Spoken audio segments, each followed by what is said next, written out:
ce sera la même analyse. Le Congo n'a jamais attaqué le Rwanda. Le Congo n'a jamais massacré des Rwandais au Rwanda. Même s'il y a eu quelques victimes, c'est peut-être au Congo pour des raisons qui n'ont rien à voir avec une volonté de destruction. Par contre, notre armée qui a été envoyée au Congo en 1996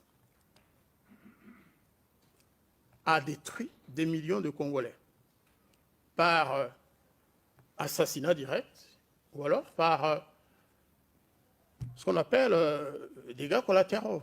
Et encore, j'ai du mal à utiliser ce terme.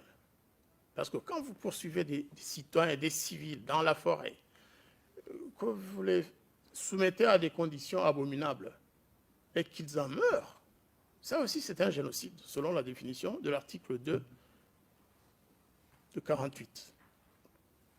Donc, s'il m'était donné de m'adresser aux Congolais, même si je n'ai pas de responsabilité, avec modestie, je dirais vraiment,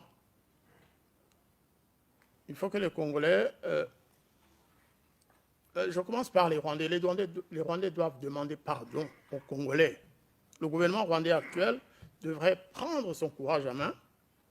C'est comme ça qu'on fait aussi la réconciliation et la paix. Et un jour dire, écoutez, après tout, c'est nous qui avons attaqué le Congo.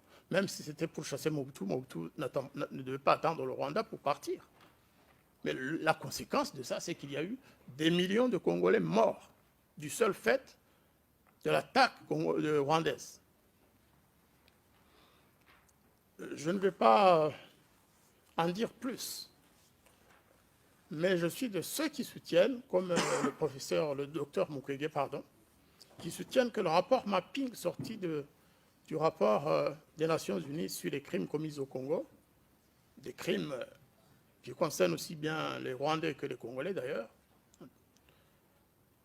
il ne faut pas que la communauté internationale, il ne faut pas que la France, il ne faut pas que les États-Unis et le monde civilisé laissent passer ce rapport mapping. Il y a d'autres rapports qui ont été cachés dans les tiroirs. Plein de rapports, y compris le rapport du tribunal international pénal. Saviez-vous que moi, je travaillais avec l'équipe d'enquête spéciale sur les crimes du FPR. En 2003, lorsqu'ils sont venus en concluant leurs travaux, les enquêteurs m'ont dit, écoutez, monsieur, on vous remercie pour tout ce que vous avez fait pour nous aider, mais hélas, le rapport va être classé sans suite. On n'était pas loin d'ici, on était à l'hôtel Georges V.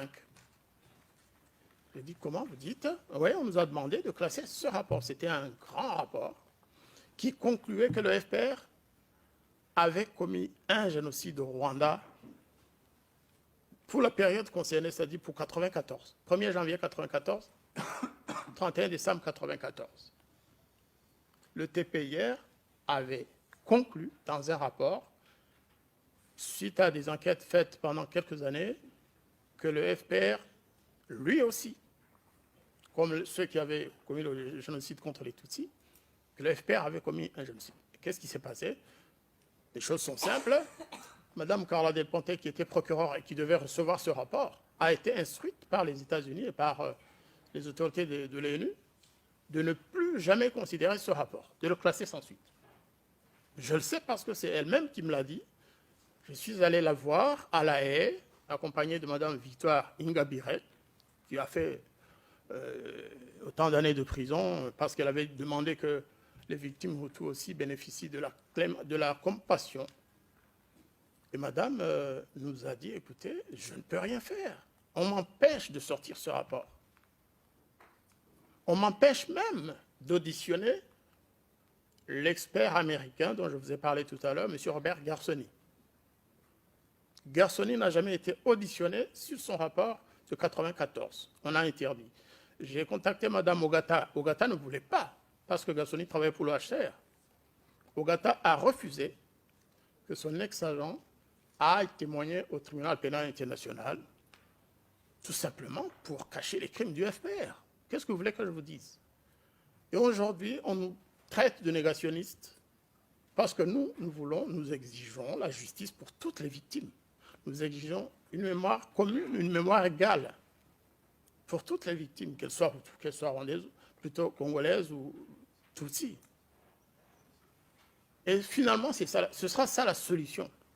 Si on veut que la paix règne dans cette région, si on veut qu'au Rwanda, il y ait une véritable réconciliation, il faudra bien un jour qu'on se résolve à accepter que les victimes Hutus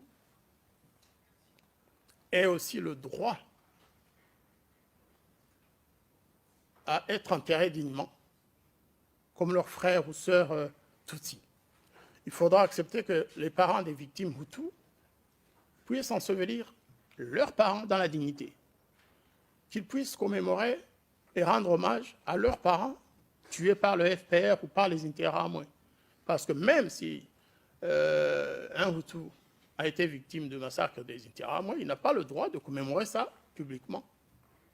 Le mois d'avril, c'est pour les Tutsis. Un jour, je suis allé au mémorial de Bruxelles, mémorial du génocide. À l'époque, on n'avait pas ajouté